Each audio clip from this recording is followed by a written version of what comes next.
Hello student, welcome to our YouTube channel commerce proficiency. आज की class में हम कवर करेंगे टॉपिक की अजम्पशंस क्या है आइसोक्वांट कर्व की। इसे लास्ट क्लास में हमने आइसोक्वांट कर्व का मीनिंग, उसकी प्रॉपर्टीज, कैरेक्टरिस्टिक्स कवर कर ली है। आज इसके अजम्पशंस कवर करेंगे। अगर अभी तक आपने लास्ट क्लासेस नहीं अटेंड की, कीजिए ताकि आपकी स्टडी में कंसिस्टेंसी बनी रहे। अगर अभी तक आपने मेरे चैनल कॉमर्स प्रोफिशिएंसी को सब्सक्राइब नहीं किया, सब्सक्राइब कीजिए और बेल आइकन जरूर प्रेस कीजिए ताकि जब भी मैं न्यू वीडियोस अपलोड करूं सबसे पहले नोटिफिकेशन आपके पास जाए, आप वीडियोस को सबसे पहले देखें और आपकी स्टडी बूस्ट अप हो। अजम्पशन में क्या होता है कि यहाँ पे जब आइसोक्वांट कर्व है, इसके लागू होने की कुछ ना कुछ मान्यताएं होती हैं। तो यहाँ पे क्या अज्यूम किया जाता है जब हम आइसोक्वांट कर्व का कंसेप्ट कवर करते हैं।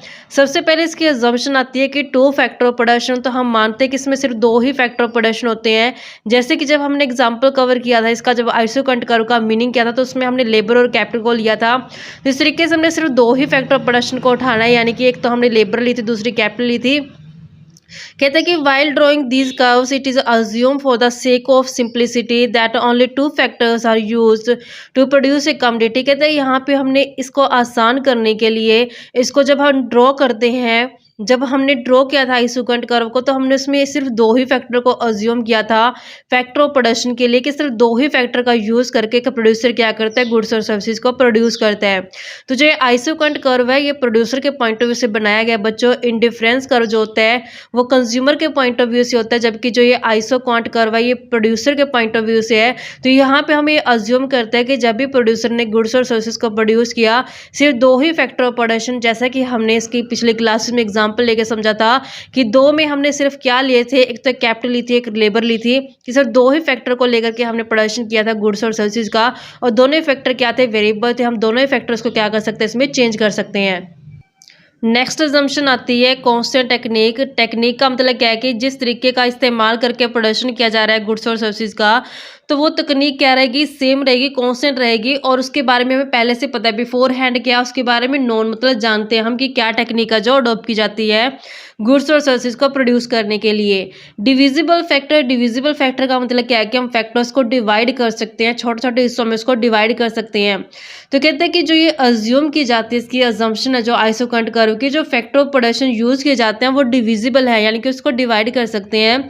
Can be use in small quantity. कहते हैं उनको हम स्मॉल क्वांटिटी में क्या कर सकते हैं, यूज कर सकते हैं। Possibility of technical substitution. Technical substitution की पॉसिबिलिटी यहाँ पे होती है जब हमने कवर किया था कंसेप्ट आइसोक्वांट कर्व की प्रॉपर्टीज, उसमें हमने जब कवर किया था ये प्रॉपर्टी के अंदर कि जो आइसोक्वांट कर्व होता है, जो उसकी शेप होती है वो कन्वेक्स टू द ओरिजिन रहती है। कन्वेक्स टू द ओरिजिन रहने का मतलब क्या था कि यानी कि झुकाव उसका जो अपने आइसोक्वांट कर्व का वो एक्स यानी कि ओरिजिन की तरफ रहता है जी। यानी कि जो हमने शेप पढ़ी थी, मैं आपको बताती हूँ वो शेप कौन सी थी।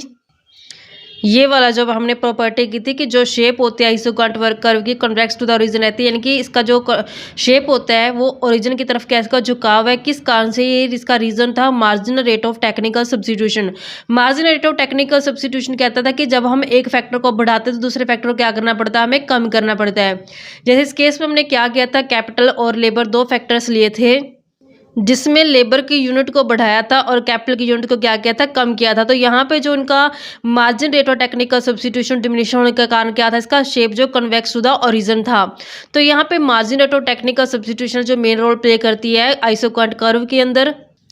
एक्सप्लेनेशन कहते हैं कि पॉसिबिलिटी ऑफ टेक्निकल सब्स्टिट्यूशन में कहता है कि यहाँ पे it is imperative to assume that substitution between the two factor is technically possible. कहता है कि जब दो फैक्टर्स को यूज किया था प्रोडक्शन करने के लिए गुड्स और सर्विसेज को, तो वहाँ पे दोनों फैक्टर्स के बीच में जो सब्स्टिट्यूशन है वो पॉसिबल होता है।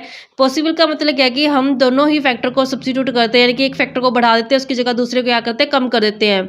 That is production function is not to the fixed proportion. यहाँ पे जो प्रोपोर्शन रहता है फैक्टर्स के बीच में फिक्स्ड प्रोपोर्शन नहीं रहता, उसमें हम चेंज कर सकते हैं। But of variable proportion type क्या रहता है, उसका वेरिएबल प्रोपोर्शन टाइप रहता है, यानी कि वो चेंज हो जाता है जब प्रोपोर्शन होता है दो फैक्टर्स के बीच में। नेक्स्ट हमारे पास अजम्पशन आती है इसकी एफिशिएंट कॉम्बिनेशन की। जो हमारे पास टेक्निक होते हैं वो कौन से रहते हैं, तो उस केस में जो फैक्टर ऑफ प्रोडक्शन होते हैं उनका जो यूज़ किया था वो मैक्सिमम एफिशिएंसी तक करते हैं, यानी कि जो फैक्टर्स लेबर और कैपिटल जैसे एग्जांपल के लिए हमने यूज़ किए थे, तो हमने लेबर और कैपिटल का बिल्कुल एफिशिएंट तरीके से यूज़ किया था। तो ये इसकी अजम्पशन होती है आइसोक्वांट कर्व की।